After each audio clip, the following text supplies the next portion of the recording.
So फ्याफुल्ला सबैजनालाई मलाई चाहिँ आज कोसेली ल्याइदिनु भएको छ हैन। गाउँबाट कोसेली आएको छ। के आएको छ तपाईहरु पनि मसँगै हेर्दिनु होला है साथीहरु। चाहिँ कोसेली छ बोरामा। बोरामा कोसेली छ। तपाईहरु पनि हेर्नु होला मसँगै है त। के छ हेर्नु होला है त।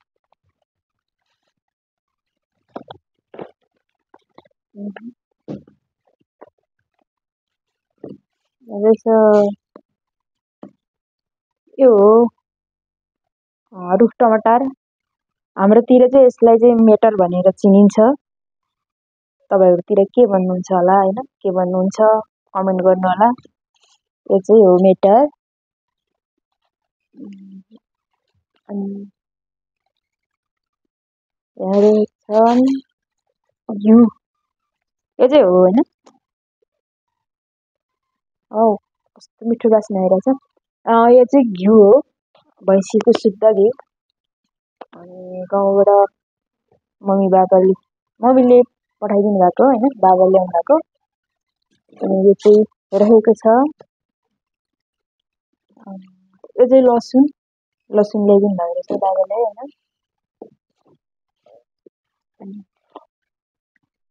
यो चाहिँ के होला त साथीहरु? कमेन्ट गर्ने है त। तपाईहरुले चिन्नुहुन्छ होला हैन? यो चाहिँ हाम्रोतिर सब्जी खाइन्छ हैन। सब्जी खाने यो पिँडालु हो। हेर्दिनु होला पिँडालु। सब्जी खाइन्छ यसको चाहिँ हाम्रोतिर। अनि तपाईहरुतिर के भन्नुहुन्छ हैन? कमेन्ट गर्नु होला। यहाँ रहेको छ यो चाहिँ हो करेला। यो चाहिँ हैन ठाउँ अनुसार यसको नाम छुट्टै छ हैन। हाम्रोतिर चाहिँ यसलाई त झाँझरी भनेर चिनिन्छ। अनि कुनै ठाउँतिर चिची करेलो हैन।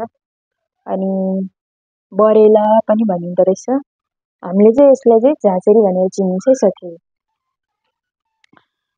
अनि यो चाहिँ झाँझरी हो। झाँझरी रहेछ हैन। अनि छ तपाईहरुले पनि पराउनुहुन्छ होला हैन। यो चाहिँ मलाई चाहिँ एकदमै मन पर्छ। यो चाहिँ हो भुटेको मकै र भटमास। सबैले मन पर्छ होला हैन। मलाई चाहिँ एकदमै मन पर्छ। अहिले चिसो बढिरहेछ। चिसोमा खाँदा एकदमै मिठो हुन्छ हैन। मन पर्छ। अनि बाबाले ल्याइदिनु भएको रहेछ। त्यसको लागि बाबालाई धेरै धन्यवाद। यसरी कोसेली बोकेर त आउनु नहुने हो छोरीको कोठामा आउँदा। अनि त्यसै पनि आउन सक्नुहुन्छ बुवा मम्मी त हैन।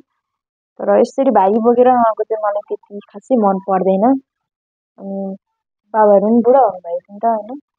उहाँहरुले गाडीमा गाह्रो हुन्छ। हामीलाई त कस्तो गाह्रो हुन्छ। अनि बुढा मान्छेलाई गाह्रो हुन्छ।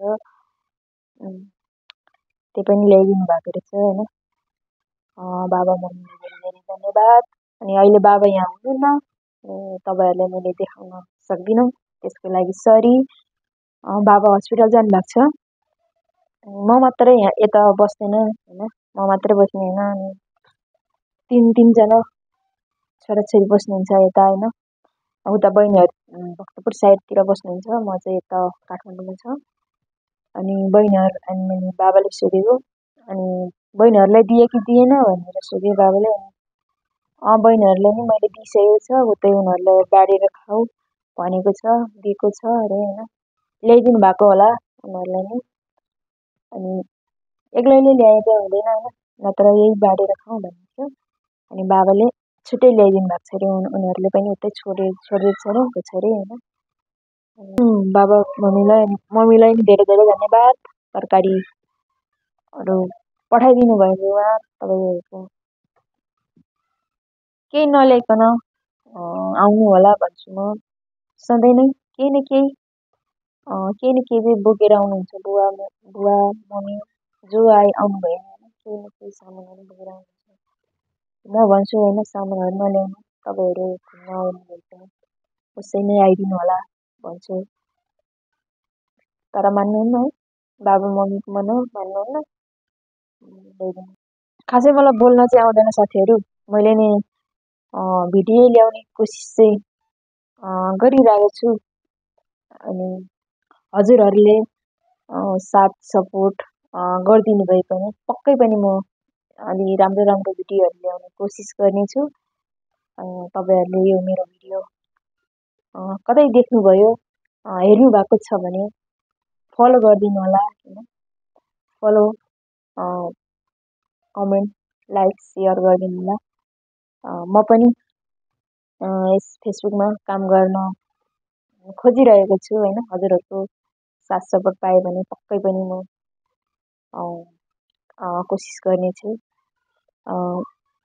बाहिर पब्लिकतिरबाट नि म पब्लिकतिर गएर नि भिडियोहरू हैन अलि धेरै लामो भिडियोहरू ल्याउन नसके पनि तपाईँहरूको माझमा छोटो छोटो क्लिप्सहरू ल्याउने कोसिस गर्नेछु। बोल्ने कोसिस त गरिरहेको छु साथीहरू, तर मलाई बोल्न आउँदैन। कतै हैन मैले केही गल्तीहरू केही बोलेको छ भने माफ गरिदिनु होला तपाईँहरू सबैजनाले। लाज लाग्छ क्या क्यामेरामा बोल्नलाई, एकदमै लाज लाग्छ मलाई। त्यही भएर मैले खासै भिडियोहरू पनि फेसबुकतिर अपलोड गरेको छैन। अहिले चाहिँ यति नै साथीहरू हैन। Okay by by. तपाईँहरूको साथ सपोर्ट चाहिँ चाहिन्छ है। Okay by.